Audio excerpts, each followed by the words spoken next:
नमस्कार दोस्तों, स्वागत है एक बार फिर से अपने इस चैनल ज्ञानमेट एकेडमी में। दोस्तों, हम लोग पिछले क्लास में वैद्युत क्षेत्र के बारे में पढ़े थे। वैद्युत क्षेत्र में हम लोग देखे थे कि उसका एक डेरिवेशन भी देखे थे कि किसी बिंदु आवेश के कारण किसी बिंदु पर वैद्युत क्षेत्र की तीव्रता ज्ञात करना, उसके बारे में हम लोग स्टडी कर चुके थे। लेकिन यहाँ पे आज हम लोग पढ़ेंगे क्षेत्र रेखाओं से संबंधित अति महत्वपूर्ण प्रश्न। मतलब वैद्युत क्षेत्र रेखा आपसे जरूर पूछेगा, इतना इंपॉर्टेंट है यूपी बोर्ड में। जैसे मान लीजिए कि पूछता है कि वैद्युत क्षेत्र रेखाएं किसे कहते हैं। जब आप मैग्नेटिक फील्ड पढ़ेंगे तो मैग्नेटिक फील्ड में पूछता है कि चुंबकीय बल रेखाएं किसे कहते हैं। इसी तरह से वैद्युत क्षेत्र रेखाएं किसे कहती हैं। दोनों एक दूसरे पर डिपेंडेंट है। जो चीज़ यहाँ पे पढ़ेंगे वही चीज़ वहाँ पे भी पढ़ेंगे। मतलब लगभग सिमिलरिटी माना जाता है, बस थोड़ी सी उसके साइन जो कन्वेंशन होते हैं वही बदल जाते हैं। मतलब कि उसमें जो आप यहाँ पे ई रखते हैं वहाँ पे जी आ जाता है, बस यही फ़र्क है। लेकिन बाकी सारी चीज़ें जो है लगभग सिमिलर होती हैं। तो जब बात करते हैं वैद्युत क्षेत्र की, तो बात वैद्युत क्षेत्र में जब हम लोग देखे थे कि देखे नहीं है, मतलब वैद्युत क्षेत्र की परिभाषा ही पढ़े थे। लेकिन वैद्युत क्षेत्र रेखाएं क्या हैं, इनके बारे में हम लोग एक्चुअली जान लेते हैं। कहने का मतलब क्षेत्र तभी बनता है जब दो प्लस और माइनस एक दूसरे के करीब आते हैं। तो उसमें कहा जाता है कि हमेशा जो है नॉर्थ पोल से, मतलब प्लस से रेखाएं निकलती हैं और माइनस में क्या हो जाती हैं, समाहित हो जाती हैं। इसी तरह से कहने का मतलब ये है कि अगर दो साइन है, मान लीजिए सपोज करिए कि एक प्लस है और एक माइनस है, तो क्षेत्र रेखाएं हमेशा प्लस से निकलेंगी और माइनस में क्या हो जाएंगी, समाहित हो जाएंगी।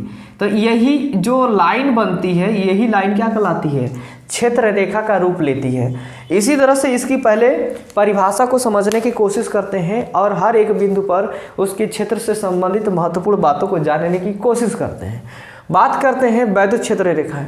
वैद्युत क्षेत्र रेखाएं क्षेत्र में, मतलब उस वैद्युत क्षेत्र में खींची गई वह काल्पनिक रेखा या वक्र होती है जिसके किसी बिंदु पर खींची गई स्पर्श रेखा उस बिंदु पर क्षेत्र की तीव्रता को प्रदर्शित करती है। कहने का मतलब अगर मान लीजिए कि यह वैद्युत क्षेत्र रेखा, इस चित्र से ध्यान दीजिएगा, इस चित्र से इस बिंदु को ध्यान दीजिएगा। इस बिंदु पर एक, जैसे जो क्षेत्र रेखाएं ऐसे जा रही हैं, जो काल्पनिक रेखाएं जा रही हैं, इस पर एक स्पर्श रेखा खींच दीजिए। तो जो स्पर्श रेखा की दिशा होगी वही स्पर्श रेखा की क्षेत्र की दिशा बनेगी। ध्यान दीजिएगा, जो यहाँ पे क्षेत्र की दिशा इधर जा रही है वही आपकी स्पर्श रेखा की क्षेत्र की दिशा बनेगी। लेकिन जैसे इस बिंदु पर आएंगे तो इस बिंदु पर भी एक स्पर्श रेखा खींचेंगे। तो जैसे इस बिंदु पर जब स्पर्श एक रेखा खींचते हैं तो इस बिंदु पर भी लगभग वही क्षेत्र की दिशा बनेगी। तो यही वैद्युत क्षेत्र को प्रदर्शित करता है। वैद्युत क्षेत्र की तीव्रता इस बिंदु पर कितना होगा, इस बिंदु पर कितना होगा। तो कह रहा है कि वैद्युत क्षेत्र की तीव्रता की दिशा प्रदर्शित करती है तथा उस बिंदु के परितः एकांक क्षेत्र से अभिलंबवत गुजरने वाली बल रेखाओं की संख्या क्षेत्र की तीव्रता के परिमाण को प्रदर्शित करती है। अब ध्यान दीजिएगा, कह रहा है कि यहाँ पे क्षेत्र की दिशा को प्रदर्शित करती है तथा उस बिंदु के परितः, मतलब इस बिंदु के चारों तरफ, जो ये चारों तरफ मैंने जो डॉटेड लाइन बना रखी है, क्षेत्र के परितः लंबवत गुजरने वाली बल रेखाओं की संख्या के तीव्रता के परिमाण को प्रदर्शित करती है। मतलब इस लाइन के चारों तरफ जो क्षेत्र की लाइन जो गुजर रही है, इसकी तीव्रता को प्रदर्शित करती है। अगर मान लीजिए कि जैसे मान लीजिए इस बिंदु की वैद्युत क्षेत्र की तीव्रता का अगर परिमाण की बात करें तो ये वाली जो क्षेत्र जो है, इसे 3 लाइन लगभग होकर गुजर रही है। और यहाँ पे अगर बात करें तो यहाँ पे केवल एक ही लाइन जा रही है, जबकि यहाँ पे तीनों लाइन देखिए, यहाँ पे टच है लेकिन यहाँ पे टच नहीं है, यहाँ से बस एक ही लाइन गुजर रही है। तो उससे आप क्या देख रहे हैं कि अगर मान लीजिए किसी बिंदु से 3 लाइन होकर गुजरेगी तो वहाँ पे उसकी तीव्रता भी अधिक होगी, क्योंकि इंटेंसिटी तगड़ी होगी ना। क्योंकि लाइन जो होती है, वैद्युत क्षेत्र की दिशा जो है, एक्चुअली अगर बात करते हैं, एक टार्च लीजिए। अब टार्च की अगर बात करते हैं, ध्यान दीजिएगा, तो टार्च से जब लाइट निकलती है, अब टार्च की, अब लाइट की बात करते हैं। देखिए, मान लीजिए कि ये आपका टार्च है और ये आपने टार्च ये रख लिया है, ठीक है, ये टार्च है। टार्च से जब लाइट निकलेगी, ये लाइट निकल रही है यहाँ से, तो जैसे ही मान लीजिए किसी ऑब्जेक्ट को यहाँ पे रखिए, ठीक है, एक ऑब्जेक्ट यहाँ पे है और एक ऑब्जेक्ट यहाँ पे रखिए। तो जैसे जब ऑब्जेक्ट एक यहाँ पे रखेंगे तो इस पे ज़्यादा, जैसे मान लीजिए नज़दीक है ना, लाइन यहाँ से अभी जस्ट नज़दीक से निकल रही है, लेकिन जैसे आगे बढ़ेगी लाइट तो ये फैलना चालू कर देगी, क्योंकि लाइट का काम होता है स्प्रेड होना, फैलना। तो जो ऑब्जेक्ट पहले सामने रखा गया था उस पर जो लाइट थी वो बहुत ज़्यादा इंटेंसिटी दे रही थी, मतलब उस पर ज़्यादा प्रकाश पड़ रहा था। दूर जाने पर प्रकाश कम हो जाता है। इसी तरह से कहने का मतलब कि क्षेत्र रेखाएं देखिए धीरे धीरे फैल रही हैं चित्र के अनुसार। यहाँ पे इस बिंदु पे तीव्रता की दिशा को अगर बात करें तो इस पे जो क्षेत्र रेखाएं कुछ ज़्यादा मात्रा में, मतलब तीनों रेखाएं मिल रही हैं, लेकिन यहाँ पे केवल सिंगल मिल रही हैं। तो यही क्षेत्र की दिशा को प्रदर्शित करती है। एक बार फिर से सुन लीजिए कि एग्जाम में क्या लिखेंगे, किस तरह से सवाल बनेगा। पूछेगा क्षेत्र रेखाओं की परिभाषा लिखिए, तो बोलेंगे कि वैद्युत क्षेत्र रेखाएं किसी क्षेत्र में खींची गई वह काल्पनिक रेखा या वक्र होती है जो उस बिंदु के परितः, ठीक है, उस बिंदु के परितः एकांक क्षेत्रफल से होकर गुजरने वाली चुंबकीय क्षेत्र के संख्या को, तीव्रता को प्रदर्शित करती है। मतलब उस क्षेत्र से होकर गुजरने वाली तीव्रता को प्रदर्शित करती है, मतलब यहाँ से जो गुजरेगी उसकी प्रदर्शित करेगी।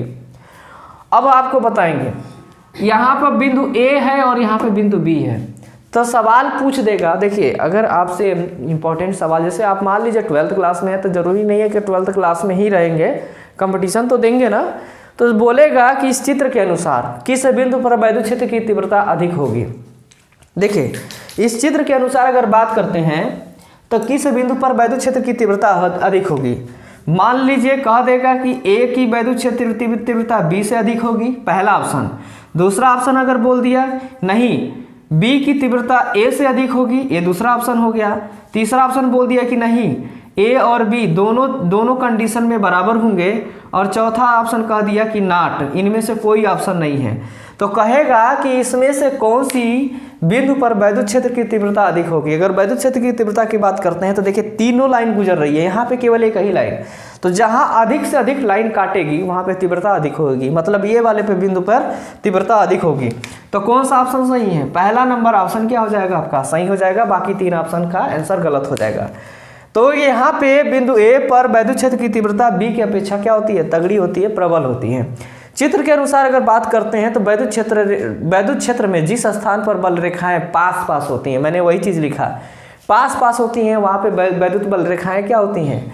मजबूत होती हैं, प्रबल होती हैं। लेकिन जहाँ दूर दूर होती हैं वहाँ पे क्या होती हैं? अपेक्षाकृत, पहले के अपेक्षाकृत थोड़ा दुर्बल या क्षीण होती हैं।